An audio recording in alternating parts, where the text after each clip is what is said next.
আমি চাই আমাদের প্রোডাক্টগুলো চৈতি গ্রুপ অফ কোম্পানির সমস্ত প্রোডাক্টের চেয়ে 50% কম রেটে মার্কেটে ছেড়ে দিতে। স্যার 50% কম রেটে মার্কেটিং করলে আমাদের বিরাট অঙ্কের টাকা লোকসান হবে। আমি আমার লোকসানটাকে বড় করে দেখছি না, আমি চৈতি গ্রুপের লোকসানটাকেই বড় করে দেখছি। আমাদের রেটের সাথে প্রতিযোগিতা করে প্রোডাক্ট বিক্রি করতে হলে ওদেরকেও 50% লস দিতে হবে, আর এই লস চৈতি চৌধুরীকে ব্যাংকের কাছে দেউলিয়া বানিয়ে দেবে, আর এটাই আমার চাওয়া। এই জন্য আমি আমার লোকসানের কথা ভাবছি না, আমি শুধু চৈতি চৌধুরীকে সর্বশান্ত করার কথাই ভাবছি। আমি জানতে চাই আমার এমন শত্রু কখন কিভাবে জন্ম নিল যে নিজের লোকসান মেনে নিয়ে আমার ক্ষতি করার জন্য উঠে পড়ে লেগেছে।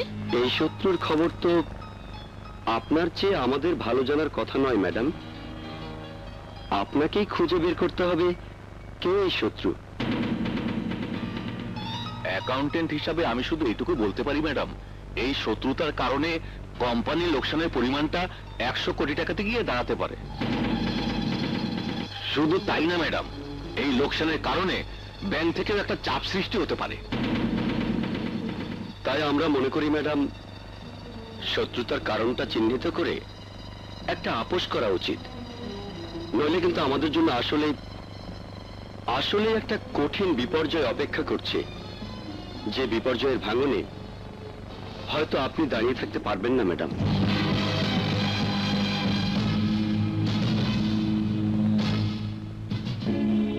কি বলছিস তুই? চৈতিকে আমি দাঁড়িয়ে থাকতে দেব না, ইতিমধ্যে ওর ধ্বংসের সব আলামত তৈরি করে দিয়েছি, এবার ওকে উপর থেকে নিচে নেমে আসতেই হবে। তুই দেখছি প্রতিশোধ নিয়ে পাগল হয়ে গেছিস। ঠিক বলেছিস, আমার এই পাগলামি চৈতি চৌধুরীকে ধ্বংস করা। চৈতি চৌধুরী আমার জীবনের সবচেয়ে বড় সম্পদ জিম্মি করে রেখেছে,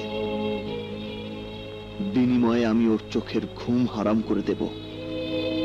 চৈতি চৌধুরী জানে না ওর শরীরের প্রতিটি শিরা ও উপশিরা বন্ধ হতে চলেছে।